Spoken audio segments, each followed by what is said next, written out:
ଜୟ ଜଗନ୍ନାଥ ଭାଇମାନେ, ମୁଁ ହେଉଛି ଆପଣମାନଙ୍କର ମିଷ୍ଟର ରାଜଲାଲ ବ୍ଲଗର। ଆପଣମାନଙ୍କୁ ପୁଣି ଥରେ ସ୍ୱାଗତ କରୁଛି ମୋର ଏକ ନ୍ୟୁ ମିନି ବ୍ଲଗର, ଯାହାକି ଆଜି ଆମର ଗୋଟେ ଝାଟିଆ ଦଳଙ୍କର ଫିଷ୍ଟ ଥିଲା।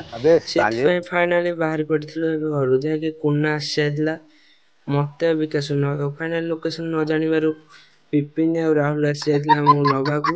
ଆମକୁ ଛାଡ଼ି ଆଦିକି ଯାଇକି ଆଣିଥିଲେ ହେରି ପିପିନି ଆଉ କୁନା। ଆଣିଲା ପରେ ଏପଟେ କଟାକଟି ପାଇଁ କିଛି ସାମାନ ଆଣି ରଖିଦେଇଥିଲେ ବାହାରେ। ତାପରେ ବିକାଶ କ୍ୟାମେରା ହେଲା କରିଦେଇଥିଲେ, ବଳିଆ ଭାଇ ଆଉ ପିପିନି ବସି ପଡ଼ିଥିଲେ କଟାକଟି ପାଇଁ। କୁନା ଏପଟେ ମୋବାଇଲ ଦେଖି ବାୟା ହେଇଯାଇଥିଲା, ରିଲ୍ସରେ ଗୋଟେ କମେଣ୍ଟ ଆସିବାରୁ ଆଦି ଏପଟେ ଘଣ୍ଟା ମାରି ମାରି ଖୁସି ହେଇଯାଇଥିଲା।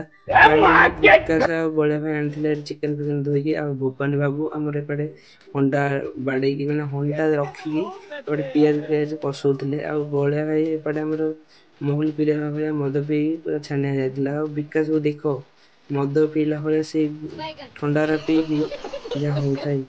ଆଉ ଚିକେନ ମାସେ ହେଲା ନ ଖାଇବାରୁ ଶ୍ରାବଣ ମାସରେ ଯାହା ହଉଥାଏ ଚିକେନ ଖାଇବା ପାଇଁ ପୁରା ମନ ଆକୁତିଆ ହେଇଯାଇଥିଲା, ଟେକ୍ସ ଦେଉଥିଲା। ତାପରେ ଫାଇନାଲି ଆମର ଚିକେନ ଫିକେନ ସବୁ ସରିଯାଇଥିଲା, ମାନେ ରେଡ଼ି ହେଇଯାଇଥିଲା ଫାଇନାଲି ସବୁ।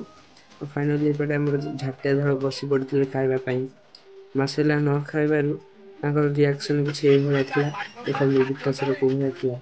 ଫାଇନାଲି ରେଡ଼ି ହେଇଯାଇଥିଲା, ଆମର ବି ଖିଆପିଆ ଷ୍ଟାର୍ଟ ହେଇଯାଇଥିଲା। ବହୁତ ସମୟ ପରେ ଖିଆପିଆ ସରିଲା ପରେ ଫାଇନାଲି ସେଠୁ ଏବେ ଆମେ ବାହାରି ପଡ଼ିଥିଲୁ, ଯାଇକି ବହୁତ ଲେଟ୍ ହେଇଗଲାଣି।